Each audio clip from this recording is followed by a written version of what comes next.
wanted to show y'all the things I picked up. I went to Webster Flea Market with my mom, which we used to go all the time. It had been a really long time since her and I had gone, so we went to the West Side Swaparama. I was looking for some very specific things, which I found. And then on the way back, we stopped at Jot 'em Down and what is it called? Sweet Nothings Marketplace, which is super cool place as well. We stopped in there, and then my way back to Claremont, I stopped by my dear friend Terry's new store called The Vault Mercantile, which is in downtown Groveland. And I picked up a few things from there. And later on, I'm going to share in my stories her store. And then probably in a week or so, I'll do a YouTube video walkthrough of her store. But I wanted to share with y'all all of my thrift haul, antique, flea market haul stuff that I found today. So, what should I start with? Well, I'll say that when I go to the Webster West Side Flea Market, I'm usually looking for McCoy pottery. Oh, Louie's here. McCoy pottery, paint by numbers, paintings, some hall pottery. Usually it's pottery. I used to get really sucked into furniture, which I found amazing pieces that I'll post in the video later, but I wasn't able to bring back, even though I'm already regretting it.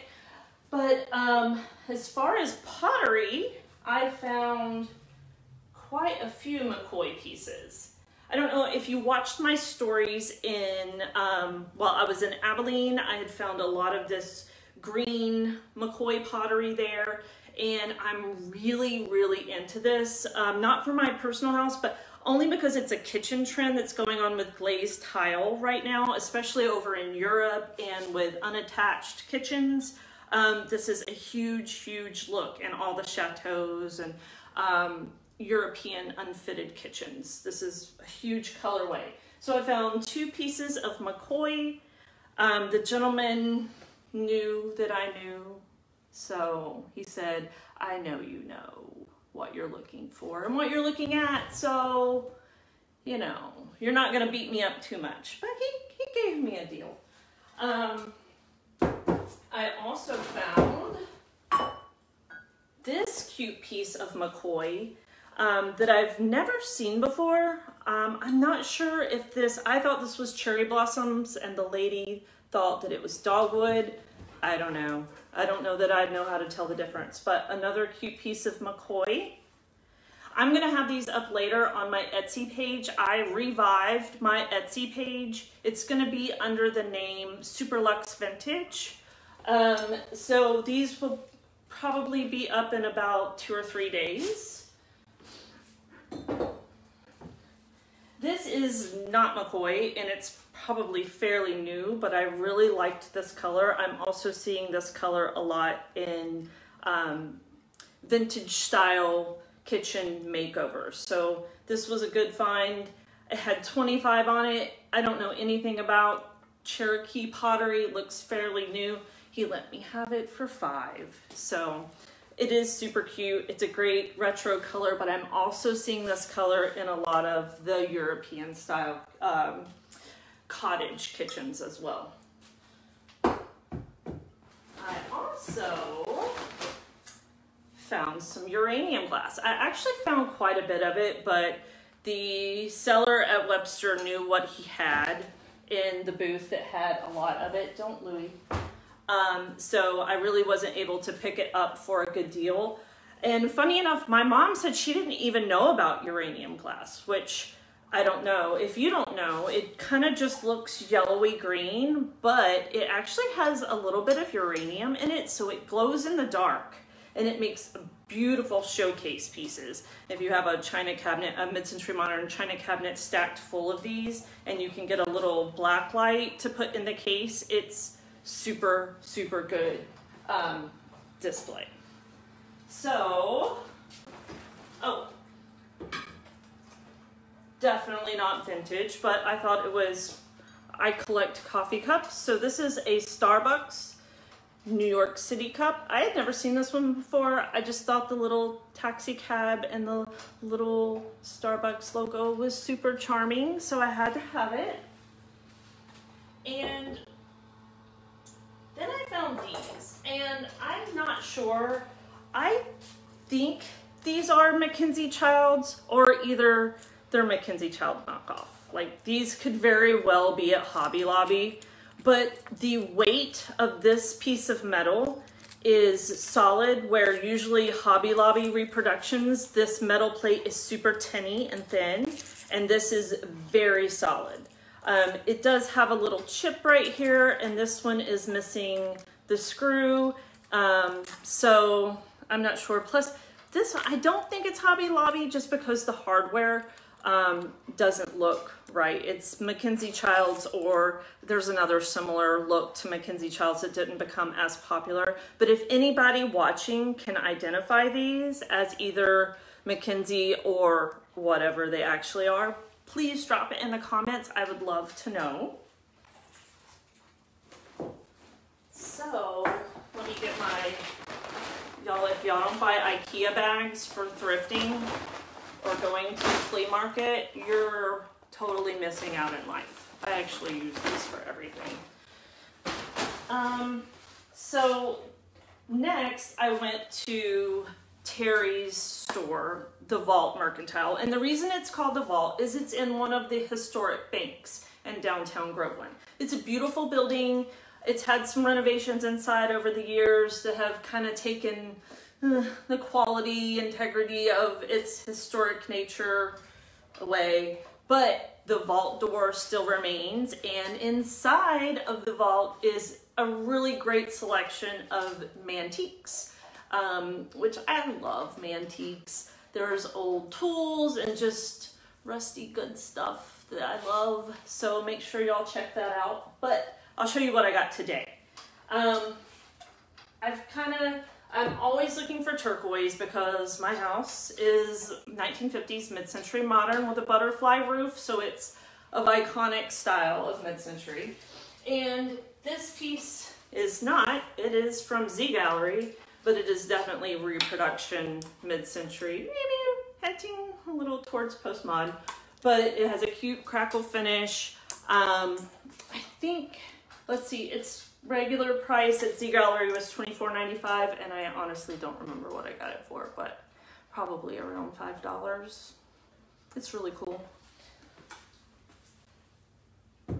And, oh my gosh, what else? I feel like I'm missing stuff to show you, but I'm kind of getting really excited about postmodernism style.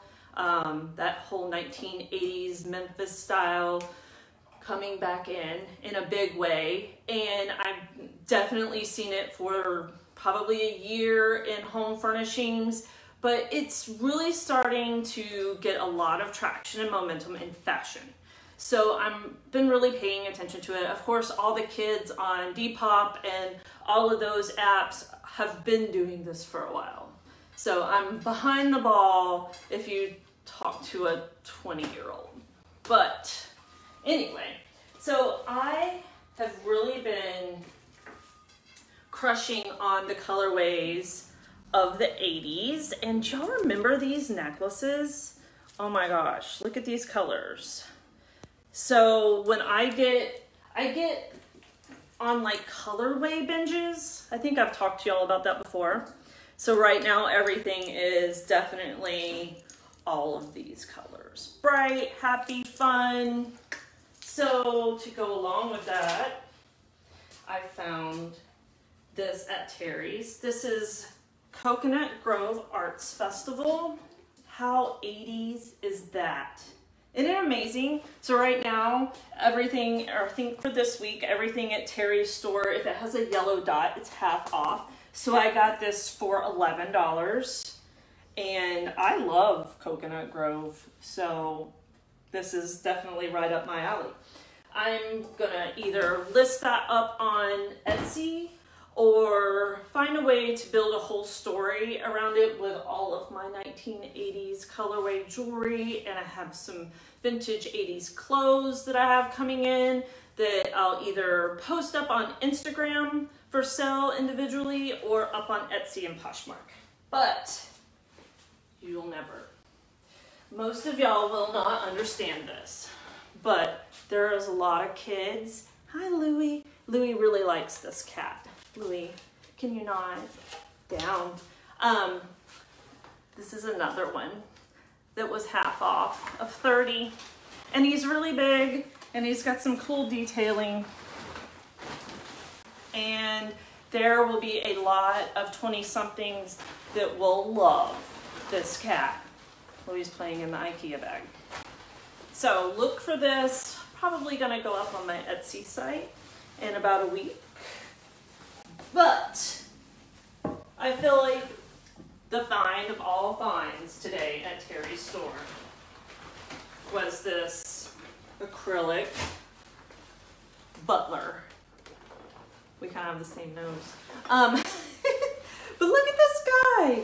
So this isn't exactly vintage. I mean, it says the Bombay Company, which to me is not vintage by what I consider vintage, but by what a 20-year-old considers vintage, it is. And they are rocking all of this. So to me, this is very post-mod, very Memphis style, and I don't mean the city, I mean the movement that started in Italy in the 80s. Actually, it was not the 80s, it was post-mod. It just made it to us by the 80s, but it was definitely started way earlier than that. I won't bore all of the details that I can't exactly remember at the moment, but very nice weight on the bottom. How cool is this? It's funky, it's interesting when someone walks in your house and sees it. This is a conversation piece, but I'm probably not gonna part with it. I mean, I might list it with a crazy price, and if y'all can talk me out of it, then you might. But I think that is it for my haul today. But I have to go up to the boat dealership where I shipped everything that I bought in Texas back to, and then I'm gonna have a ginormous haul video for y'all because I kind of went overboard. So much so that I had to ship the stuff back. So look forward to that video. I'm gonna try to edit some of these for YouTube. I just wanted to start going live again so that I could get some traction out of the 2,700 followers that I used to have when I had the store in Mount Dora. If I could get y'all back, that would be awesome. But if not, I'll just keep plugging along. But thanks for watching. Make sure that I'll put in the comments how to get to my Poshmark account, my Etsy account, and my Instagram account. All right, bye guys.